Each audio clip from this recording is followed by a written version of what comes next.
Stand on the equator and you'll be moving at 1,670 kilometers per hour, faster than the speed of sound. That's how quickly Earth rotates on its axis from west to east.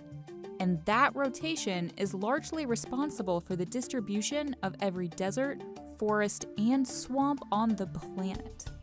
So let's do a little experiment. Let's say we reverse Earth's rotation. What then?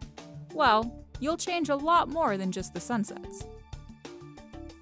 This may seem like a ridiculous scenario at first, but scientists have actually run simulations for a backwards spinning Earth, because it happens to be a great way to test how well we can model our planet.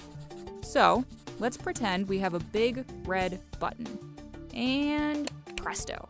Now, as Earth slows down to reverse direction, everything would go flying to the east. So the whole process will leave a huge mess. But let's take a look at the equator once Earth has gotten back up to speed. These are the trade winds, which normally blow westward due to Earth's rotation. So on backwards Earth, they reverse. And that's where things get interesting. At first, changes would be relatively small. Hurricanes, for example, would no longer travel from east to west across the Atlantic. And westbound flights would suddenly be much shorter compared to eastbound. Not so bad, right? Let's fast forward a few thousand years into the future.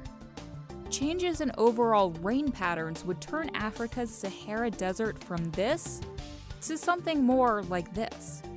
In fact, one simulation estimated that the deserts of the world would shrink from 42 million square kilometers to 31 million, providing new plant life which would absorb more carbon dioxide from the atmosphere, potentially offsetting the extreme warming effects from climate change. Wow, maybe we really should reverse Earth's rotation.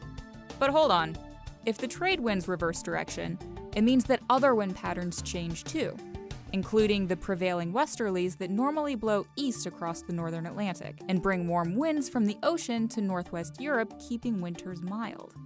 But on backwards Earth, the westerlies reverse, and instead, Europe is bombarded with cold winds from Russia. As a result, scientists estimate winter temperatures would drop by up to 10 degrees Celsius. In fact, most of the North Atlantic would grow colder. Simulations show that the Gulf Stream, which normally transports warm tropic waters to the north, would reverse and shrink. In North America, the landscape would change drastically.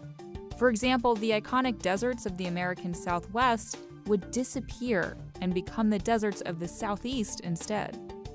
And while you're packing up to move to the beautiful new green pastures of Arizona, take a look at the horizon and enjoy that peculiar sunset to the east.